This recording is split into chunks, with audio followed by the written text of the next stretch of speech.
ഹേ ഇടയബാലൻ, നീ എന്ത് ക്രൂരതയാണ് ഈ കാണിക്കുന്നത്? മിണ്ടാപ്രാണികളെ ഇങ്ങനെ ദേഹോപദ്രവം ഏൽപ്പിക്കാമോ? ഇവറ്റകൾക്ക് തീരെ അനുസരണ ഇല്ലെന്നേ. മതി വരുവോളം പുല്ല് തിന്നുന്നതാണോ അനുസരണയില്ലായ്മ? അവർക്ക് വയറ് നിറയട്ടെ, താനെ അനുസരിച്ചോളൂ എന്ന് കാണുന്നവർക്ക് ഉപദേശിക്കാം. പക്ഷേ ഇവിടെ അടുത്തുള്ള അഗ്രഹാരത്തിലെ പശുക്കളാ. കുളിപ്പിക്കാൻ നേരമായി. സമയത്ത് കുളിപ്പിച്ചില്ലെങ്കിൽ അത് മതി എന്നെ ജോലിയിൽ നിന്ന് പിരിച്ചുവിടാൻ. അനുജ, അതൊന്നും പശുക്കൾക്കറിയില്ലല്ലോ. പശുക്കളുടെ പവിത്രതയും മഹാത്മ്യവും എന്താണെന്ന് നീ മനസ്സിലാക്കണം.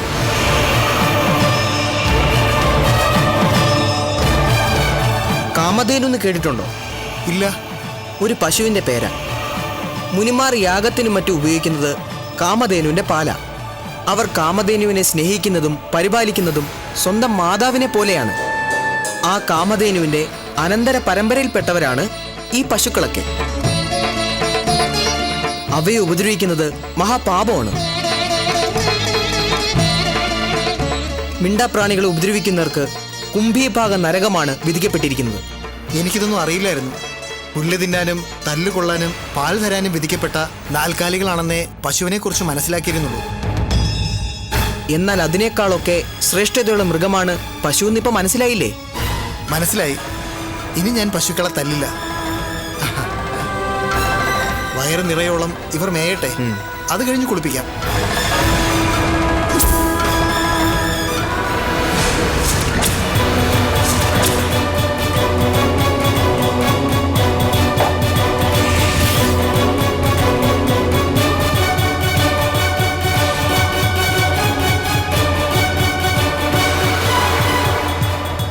സ്നേഹത്തോടും ക്ഷമയോടും കൂടി അവയെ പരിപാലിച്ചാൽ കൂടുതൽ പാലും കിട്ടും, നിനക്ക് പുണ്യവും കിട്ടും. അങ്ങ് ആരാണാവോ? വിചാരശർമ്മൻ, വേദജ്ഞാനിയായ യച്ചൈദത്തിന്റെ മകൻ വിചാരശർമ്മൻ. പശുക്കളും മറ്റ് നാൽക്കാലികളും എങ്ങും ദ്രോഹിക്കപ്പെടുന്നു. ഇതിനൊരു പരിഹാരമുണ്ടാവണം. വേദങ്ങളും ശാസ്ത്രങ്ങളും പഠിച്ച് വെറുതെ കറങ്ങി നടന്നിട്ട് കാര്യമില്ല. പശുക്കളെന്നും മാതാക്കളെ പോലെ ആദരിക്കപ്പെടേണ്ടവരാണെന്ന് സമൂഹത്തെ ബോധ്യപ്പെടുത്തണം.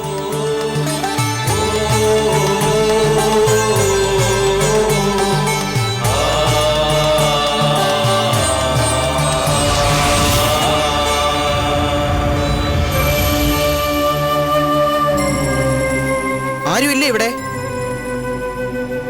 ആരുമില്ലേ ഇവിടെ?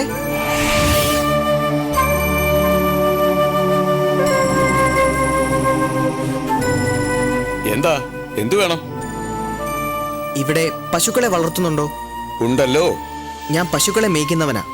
വിരോധമില്ലെങ്കിൽ ഇവിടുത്തെ പശുക്കളെ ഞാൻ മേയിച്ചോളാം. നിന്നെ കണ്ടിട്ട് ഒരു ഇടയന്റെ ലക്ഷണമൊന്നും കാണുന്നില്ലല്ലോ. ഇതുവരെ ഇടേണ്ട പണി ചെയ്തിട്ടില്ല. ഇന്ന് തുടങ്ങുന്നതേ ഉള്ളൂ. കുറച്ചു ദിവസം പശുവിനെ മേയ്ക്കുമ്പോ ഒരു ഇടേന്റെ ലക്ഷണമൊക്കെ എനിക്കും ഉണ്ടാവും.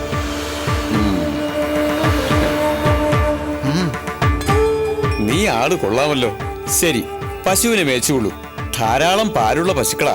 പാൽ കറന്നെടുത്ത് ഒരു തുള്ളി പോലും കുറവ് വരാതെ ഇവിടെ ഏൽപ്പിക്കണം. നിനക്ക് പ്രതിഫലം വേറെ തന്നോളാം. അങ്ങനെ ആവട്ടെ. 1-2 ഭവനങ്ങളിൽ കൂടി കയറി വന്നിട്ട് പശുവിനെ അയച്ചോളാം. ആയിക്കോട്ടെ. ശരി.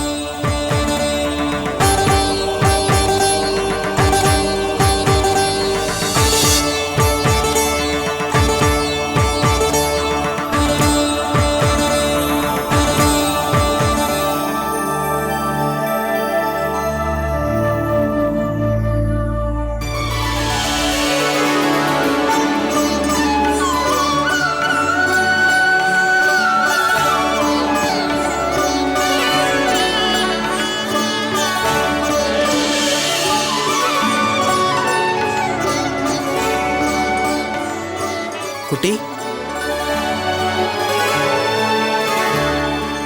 ഞാനൊരു ഇടയനാണ്. ഇവിടെ പശുവിനെ മേയ്ക്കാനുണ്ടോ? ഇല്ല, ഇവിടെ പശുവിനെ ഒന്നും വളർത്തുന്നില്ല. അപ്പുറത്ത് 4-5 പശുക്കളുണ്ട്. അവരൊരു ഇടയനെ അന്വേഷിച്ചുകൊണ്ടിരിക്കുക. എന്നാ ഞാനങ്ങോട്ട് ചെല്ലാം. ശരി.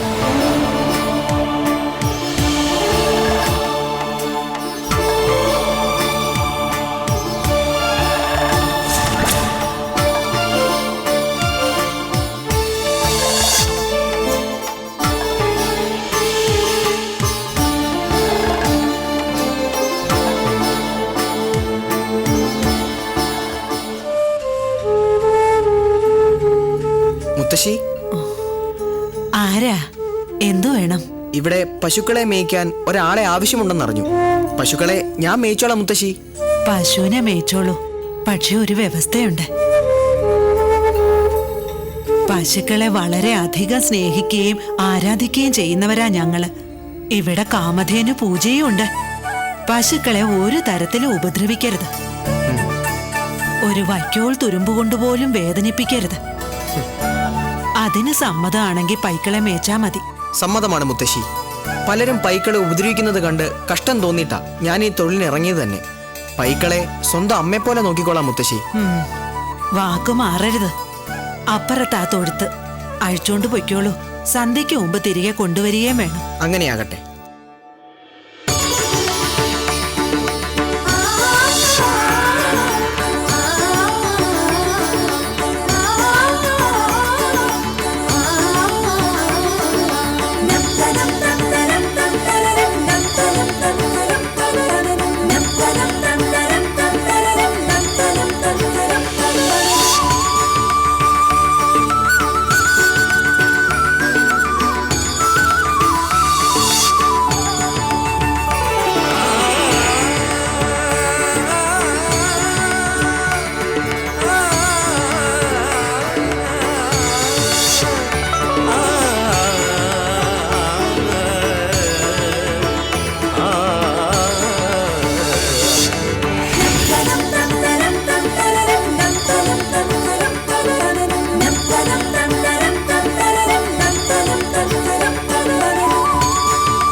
ഭഗവാനെ, കൈലാസനാഥ, നടനപ്രിയ, നന്ദികേശ സേവിത, അനുഗ്രഹമുണ്ടാവണേ.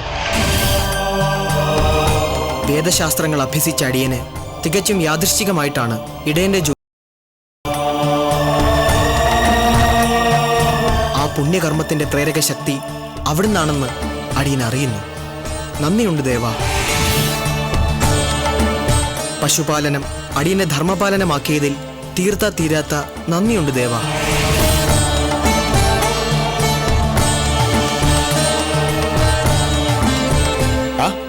ഇതാര്? വിചാരധർമ്മനോ?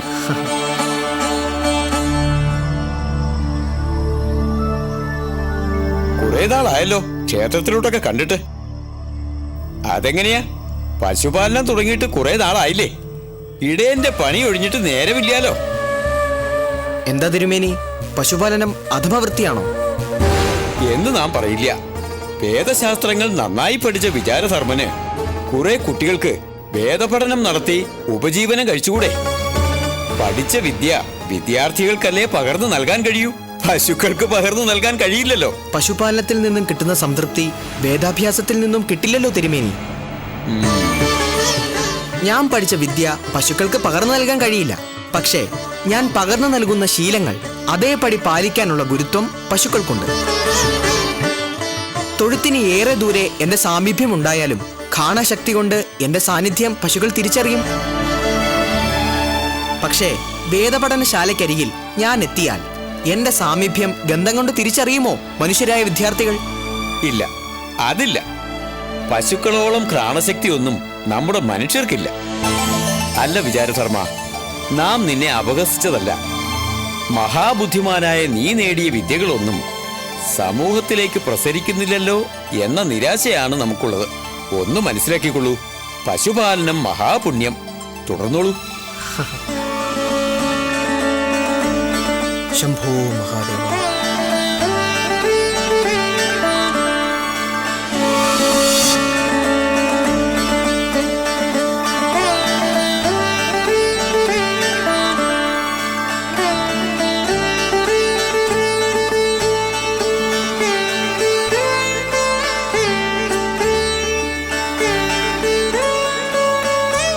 നീലി, ആഹാ, അമ്മോ, നീ എത്തിയോ? എന്റെ പൈക്കൾക്കൊക്കെ നീ ഓരോ പേര് വിട്ടല്ലോ. ഞാൻ പേര് വിളിച്ചാ പൈക്കളും മിണ്ടില്ല. നിന്റെ ശബ്ദം കേട്ടാ അപ്പ തുടങ്ങും ബേന്ന്. നേരത്തെ കിട്ടിയിരുന്നേലും ഇരട്ടി പാലിപ്പൊ കിട്ടുന്നുണ്ട് മോനെ. നല്ല കടുകട്ടിയുള്ള പാലും. നീ ഇവരെ ഊട്ടുന്നതിന്റെ ഗുണോ? എല്ലാം ശങ്കര ഭഗവാന്റെ അനുഗ്രഹം മുത്തശ്ശി.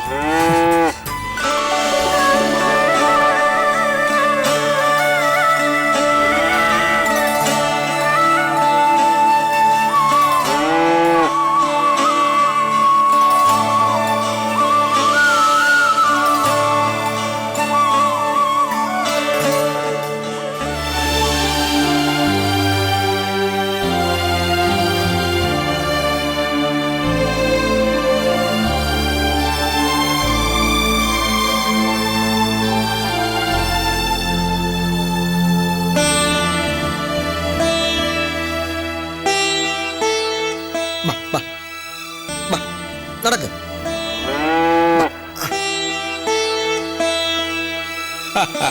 വിചാരധർമ്മ, എവിടെയാ ഈ പശുക്കളെ കൊണ്ട് പോകുന്നത്? ഇവരെ മേയ്ക്കാൻ കൊണ്ടുപോവാ, പിന്നെ കുളിപ്പിക്കാൻ വേണം. ഈ നാട്ടിലെ ഒട്ടുമിക്ക പശുക്കളെയും വിചാരശർമ്മൻ മേയിക്കാൻ തുടങ്ങിയതിൽ പിന്നെ പശുക്കളൊക്കെ നന്നായി തടിച്ചു കൊഴുത്തിട്ടുണ്ട്.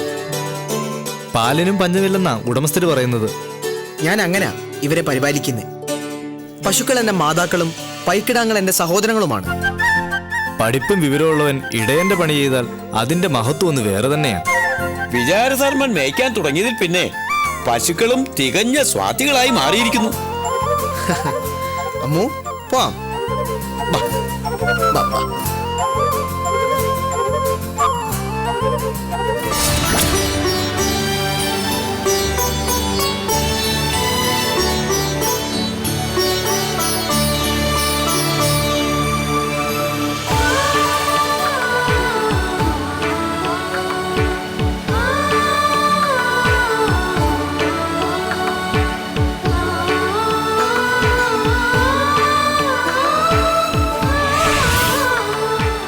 ശിവഭഗവാന്റെ കാരുണ്യത്താൽ പശുക്കളെയെല്ലാം നന്നായി പരിപാലിക്കാൻ കഴിയുന്നുണ്ട്.